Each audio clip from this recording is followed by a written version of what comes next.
Banana hazelnut chocolate Danish, a cheese Danish, a mixed nuts Danish, an apple-filled Danish, a pastry cream Danish, a pastry cream Danish with berries and fruits, and our apricot pistachio Danish.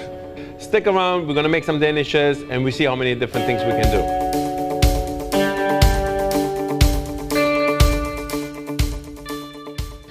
Hey folks, this is Calogero from Paris Gourmet. Today I'd like to talk to you about a Danish twist that is very versatile. We're gonna make these Danishes today. Danish dough is a laminated dough with yeast, eggs, and some spice in it, oftentimes some cardamom inside. Not quite like a croissant and not quite like a brioche. It's somewhat in the middle. Very flavorful, it's very flaky. It's an all butter Danish. It comes in a circular form, plain like this. And you can really do many things with it. You can certainly bake it off plain as it is, or you can go ahead and add different fillings and different garnishes on it. We took them out of the freezer. We placed them on a sheet pan lined with parchment. They are ready to bake, meaning straight out of the freezer into the oven. They're already egg washed, and they're already proofed. So that's a big time saver and makes everything a lot more efficient and consistent. So the temperature that we're going to bake them at is 340 degrees, between 15 to 20 minutes, I say. But it's important to really take a look throughout the process because every oven is different. In this case, we're using a convection oven with hot air that circulates around the Danish. It's important for you to look at it and see. You want to look for a dark brown, golden color. You don't want it to be very on the pale side. Bake your Danishes until they have a strong brown, golden color. I placed my Danishes on a sheet pan. I'm going to make a little bit of an indentation in the center, just so the little bit of a well will hold the pastry cream. I made a classic vanilla custard right here. And all you have to do is, once you make the well, really pipe your pastry cream into the center, such as this. And they are ready to bake. So here we have our Danish that we filled with vanilla pastry cream. We're going to finish it by two different versions I like to show you. One of them is a plain pastry cream, and I'm just going to glaze the center of it a little bit. And it's very rustic. Once you put the sugar on it, it's going to look rustic. The other two versions, we're going to top it with fruit. In this case, I'm going to use some blueberries. You can use other berries, raspberries, blackberries, any other fruit, seasonal fruit, stone fruit. In this case, it's the blueberry. So the way I like to do it, take my blueberries, place them in a bowl, okay? I'm going to glaze them with my glaze, and then I take a heaping amount and I place it right on top. By taking the glaze and kind of drenching the blueberries in a bowl ahead of time, I think is the way to do it. We're going to dust the edges with our 10X. So we have two variations over here. One is plain pastry cream custard. The other one is topped with a berry. This one is a blueberry, obviously. Could be any berry. People really go for a cheese Danish. I like it myself very much. Again, we have our Danish twist, such as this. We're going to make a well in the center of it, okay? Here we are. And we made a cheese filling. This cheese filling is made with Philadelphia cream cheese, a little bit of lemon zest, vanilla bean paste, eggs, a little bit of flour, and butter. The eggs and the flour really keep it to a nice consistency that you can pipe it. The flour keeps it tight enough so when it bakes, it doesn't get too runny or too soft. I think it's a classic, it's a must-have. It will work just fine. And this is ready to be baked. It's already egg washed and at 340 degrees in the oven, about 15 minutes. With this one, we're going to keep very simple, very straightforward. We're going to use our clear glaze, which we heated up earlier, brought it to a full boil with a little bit of water. I'm just going to glaze the center of it a little bit, tiny bit, just to make a little pop, we're going to dust it with snow sugar. This is a classic. I think it's a must-have. You can't get any more simple than this, but it's very flavorful. A cheese Danish that you can make yourself with a nice cheese filling. We're going to do a Pear Bourdaloue. We have our Danish twist here on the bottom. That will be our vessel, our crust. So traditionally they come in a round shape, but because a pear has a distinctive shape of a pear, so it's okay to, in my opinion, to just shape it into a somewhat of a pear shape. So I think the final result will be much more appealing, nicer. So, and that's pretty easy to do if you really think about it. Here we are. We just reshaped it just slightly into something like a pear. Okay? We're pressing down our center because that's where we're going to put our ingredients, and we're just going to go over the ingredients in just a minute. Here we are. For the Pear Bourdaloue, we're going to use an almond cream. Here we have the almond cream. We are going to use, in this case, poached pears. These are pears that come already made in a simple syrup solution in a can. They work really great if you're doing high volume products and a lot of them. And it's the perfect item to use. I've used them for many years in any operation, so they work really great. I like to use sliced almonds with the skin on. So we're going to use our our almond filling. We're going to pipe it into the Danish twist. Try to keep it similar to the shape of the pear. A little bit like triangular. Okay, there we are. We put a good amount. We are going to take the pears that are already poached. I like to give them a little bit of a slice across. We're going to pick them up, place them on top, and I'm going to push down a little bit so they fan out. I like them to fan out. We want the almond cream to come out from the sides. Now we take our sliced almonds with the skin on, and we're going to be very generous and place it right around the pear itself. Okay?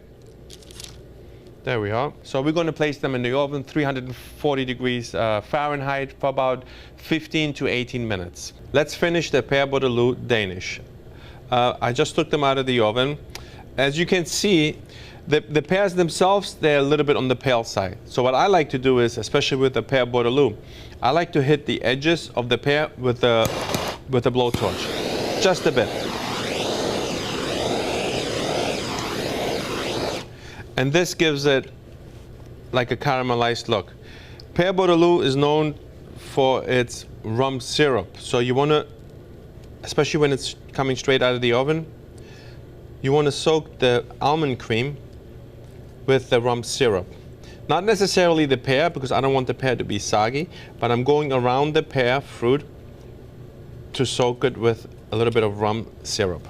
We want the Danish to look appealing, nice and shiny when you put it in your showcase. So I'm going to just brush the pear fruit itself. I'm not going to brush the dough part because I'm going to be dusting it with sugar. You see how the burnt, when I torched it, it gave it that burned look, and now with the glaze it really pops out a bit more. A little bit of 10x sugar, powder sugar. Just going to hit the edges of my pastry. I like the 10x in this case on the Danish crust. This is a nice finish of Pear Bourdaloue. Let's make a mixed nuts Danish. We're going to use our Danish twist. We're going to use some mixed nuts. In this case, I have some pistachio, some hazelnuts, some walnuts, some dried cherries, and some candied orange peel. I think that's a nice, really nice mix. We're going to use a little bit of vanilla pastry cream and a little bit of a rum simple syrup that we made earlier today. Here we are. There it is. Okay, so my Danishes, I took them out of the freezer. I'm just going to make sure that they are in the perfect shape that we like. We are not going to press down very much on these. We're going to leave them pretty much as is. We're going to add a little bit of pastry cream on it, not much. Okay, almost like in a spiral form. Here we are. Take a look. I'm going to take my mixed nuts, and I'm going to be very generous, so to speak, and top off my Danish. This is a mixed nuts Danish. We're going to place this in the oven for 340 degrees for 15 to 18 minutes.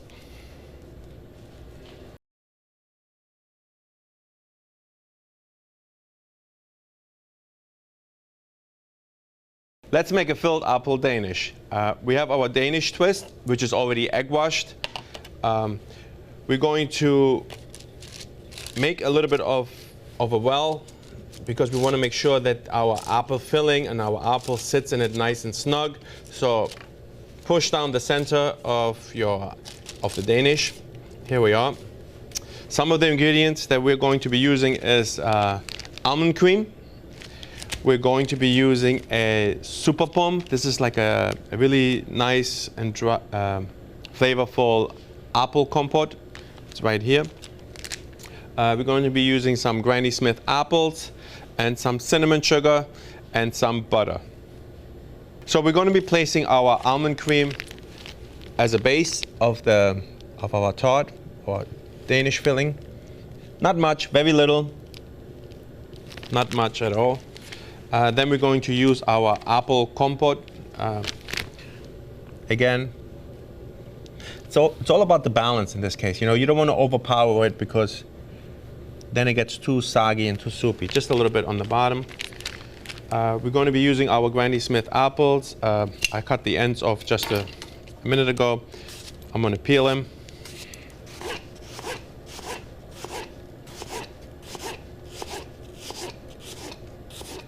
Okay, you can use a mandolin if you need to.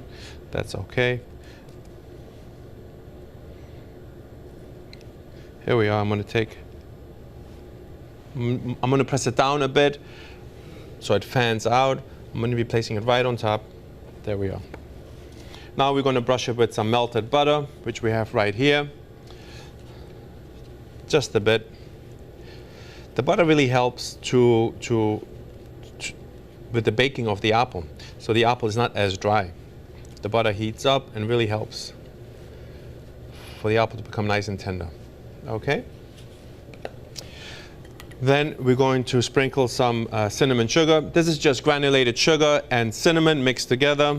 This gives it a nice flavor, a nice aroma. A generous amount, you know. There we are. It's okay, go on the edges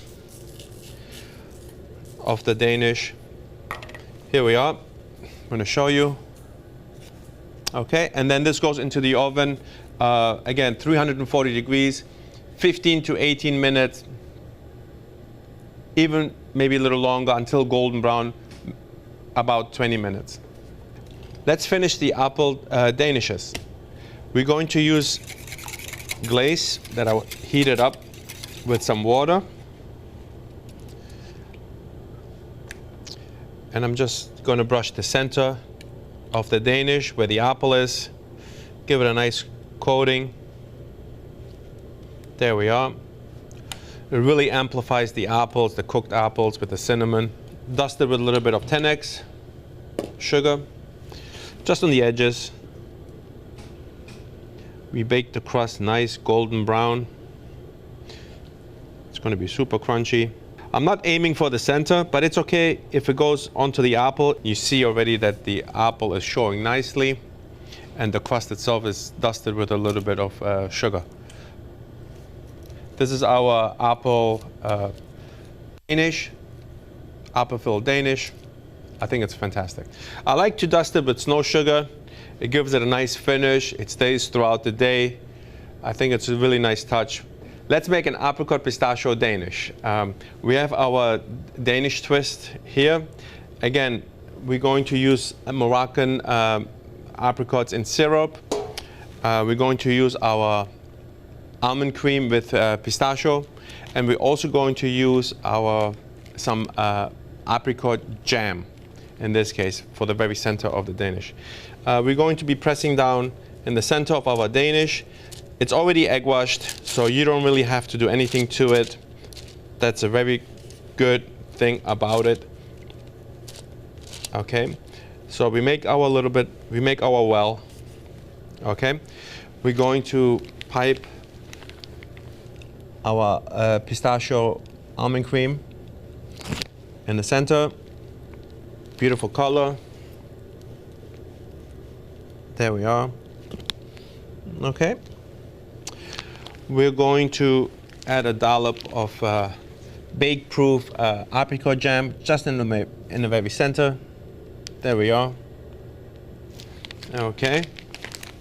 Then we take our Moroccan apricots in syrup, and what I like to do is really kind of like fan it out and make it look like a clover. Okay, I think 3 pieces is sufficient. Keep it in the center. The Danish will expand, so keep it tight into the center. And there we are. This is what it looks like. I think it's nice and colorful, and it's going to taste really, really great. Okay. This is going to go into the oven for 340 degrees between 15 to 18 minutes. Let's finish the apricot pistachio Danish. We took them out of the oven. We're going to glaze it with a little bit of glaze. We're also going to top it off with some pistachio, crushed pistachio, and these sugar pearls. I'm just going to go onto the fruit. I'm going to go a little bit on the Danish as well. This glaze really makes everything pop out. I'm going to top it off with some crushed pistachio.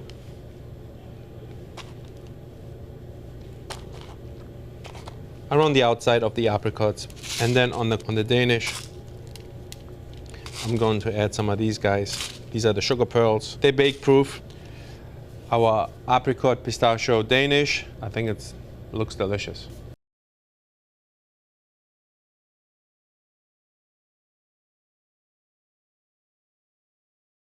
Let's make a banana chocolate hazelnut Danish. In this case, we're going to use our all butter Danish twist. They're right here. They're already egg washed, so there's nothing much we have to do to that. We're going to be using an almond frangipan. It's right here. We're going to be using a cremosa that I like to use. It's a chocolate hazelnut spread. It's somewhat liquid. We're going to use fresh hazelnuts. I crushed them, and the banana. Again, we're going to press down the center of our Danish just to make sure we make a little bit of real estate in our Danish so everything stays inside of it. Here we are. Press it down. These I took out of the freezer maybe about 10 minutes ago, so they got a little bit softer so I can actually do this. The hazelnut spread that I put in the piping bag, I piped these little silicone molds like this, and I place them in the freezer. This gives me a nice shape at the end, and it allows me to pipe something in the center too. When they come out of the freezer, they're super convenient. This is going to turn into a liquid, and that's really nice when you eat it. Our chocolate hazelnut cream, I'm going to pipe some in the middle and some on the outside. This is what it looks like at this point right now. I crushed my hazelnut, and I'm going to place them right on top of the almond cream, the chocolate almond cream. We're going to take our banana. Fresh bananas is good. All right, here we are. I'm going to put 3 of them. Again, I'm going to fan them out. And then what I like to do is actually I like to add a little bit of cocoa nibs on it too. See, it's all it takes on chocolate, hazelnut, and you use really nice ingredients. This is what it looks like. We're going to be placing this in the oven for 340 degrees Fahrenheit for 15 to 20 minutes. Finish it with a little bit of glaze. We heated up some of our neutral glaze. It's nice and shiny. We're just going to keep it in the middle a little bit, especially where the fruit is. Great. We're going to dust it with a little bit of snow sugar. I think it makes a nice contrast with our chocolate. And the hazelnut makes it look really appetizing too, I think.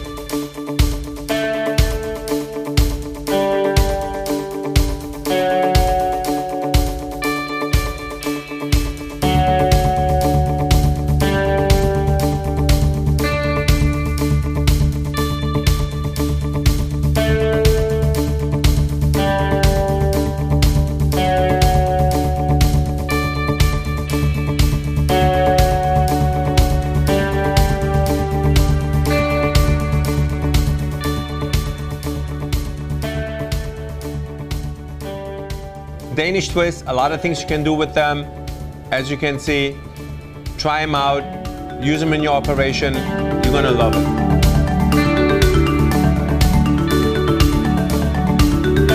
You're right. That's gonna go in the vault.